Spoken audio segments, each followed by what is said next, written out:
सबसे पहले मंच को माँ शादी को नमन। और मैं राजस्थान से आता हूँ तो थोड़ी सी राजस्थान की बोली में बोलूंगा।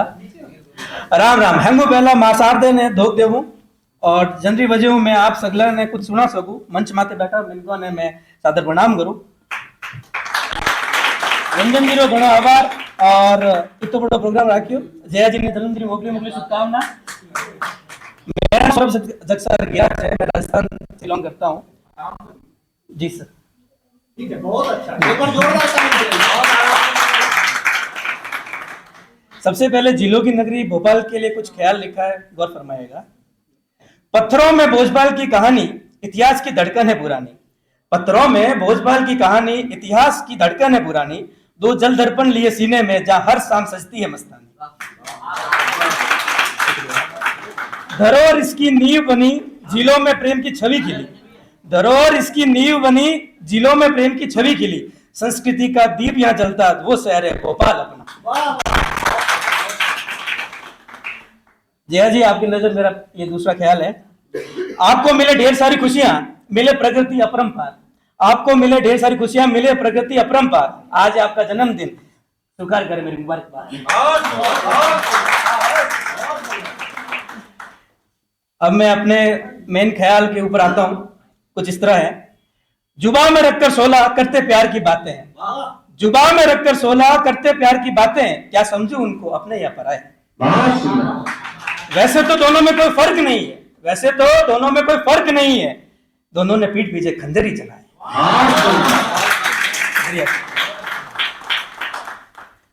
दफ्तर से तो सब लोग मुखातिब होंगे, जो सब लोग काम करते हैं और मैं जानता हूं, तो उनसे एक मिलता जुलता है। आज दफ्तर की बात करते हैं। आज दफ्तर की बात करते हैं। 9 से 5 की बीच की बात करते हैं। सुबह के 9 बजते ही खुलता है दफ्तर का द्वार। कल रात का सन्नाटा टूटा, शुरू हुआ फिर से संचार। नया दिन, नई फाइलें, नई आशाओं का सवेरा। नया दिन, नई फाइलें, नई आशाओं का सवेरा। कुर्सी खींची, लैपटॉप खोला और काम ने डाला दिया धीरा। एक काल्पनिक पात्र है रमेश जी, उनके माध्यम से मैं कुछ बातें बताना चाहता हूं, तो गौर फरमाएगा। श्रीमान रमेश जी आए, हाथ में अखबार दबाए। श्रीमान रमेश जी आए, हाथ में अखबार दबाए। चश्मा चढ़ाकर धीरे से अपनी सीट पर बैठ पाए। कॉफी मशीन से खुशबू उठी जिसने सबको जगाया। गुड मॉर्निंग की धीमी गूंज ने माहौल रंग लाया। घड़ी ने किया 12 का इशारा, मीटिंग का हुआ समय। पीपीटी खोली, स्क्रीन पर हवा था प्रेशर का है। टारगेट और डेडलाइन की बातें दिमाग से चकराती। सारे चेहरे पर दिखती थी मेहनत और उदासी।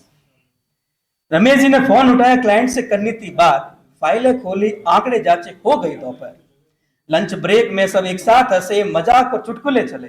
लंच ब्रेक में सब एक साथ हंसे, मजाक और चुटकुले चले। दाल रोटी सब्जी के साथ दोस्ती के पौधे खिले। पर मिनटों में ही वापस लौटना है क्योंकि काम कर रहा सबका इंतजार है। ये दफ्तर है, यहाँ रुकने की नहीं, बस आगे बढ़ने की रफ्तार है। सूरज ढला खिड़कियों से अब, सूरज ढला खिड़कियों से अब। बाहर का नजारा गुम था पर दफ्तर के अंदर काम का बुखार अभी भी गर्म था। रमेश जी ने आखिरी ईमेल भेजा और रिपोर्ट को फाइनल किया। थकी हुई आंखों में संतोष, आज का दिन भी निकल गया। धीरे धीरे सब उठने लगे, बैग टांगे दरवाजा बंद किया। धीरे धीरे सब उठने लगे, बैग टांगे दरवाजा बंद किया। एक एक करके दफ्तर ने अपनी रोशनी को मंद किया। रमेश जी ने दरवाजे पर रुककर गहरी सांस ली। कल फिर आना ये सोचकर चाबी घुमा दी। दफ्तर खाली हो गया, अब बस सन्नाटे की आवाज बची। दफ्तर खाली हो गया, अब बस सन्नाटे की आवाज बची। कल फिर से शुरू होगी ये रोज की कहानी सच्ची, ये रोज की कहानी सच्ची। अब मैं अपनी आखिरी पंक्तियां पेश करूंगा और स्थान ग्रहण करूंगा। कुछ इस तरह है। दोस्ती कोई खोज नहीं होती, दोस्ती कोई खोज नहीं होती। दोस्ती किसी से हर रोज नहीं होती। अपनी जिंदगी में मेरी मौजूदगी को न समझना बेवजह। अपनी जिंदगी में मेरी मौजूदगी को न समझना बेवजह, क्योंकि पल के आंखों पर कभी बोझ नहीं होती। शुक्रिया शुक्रिया शुक्रिया।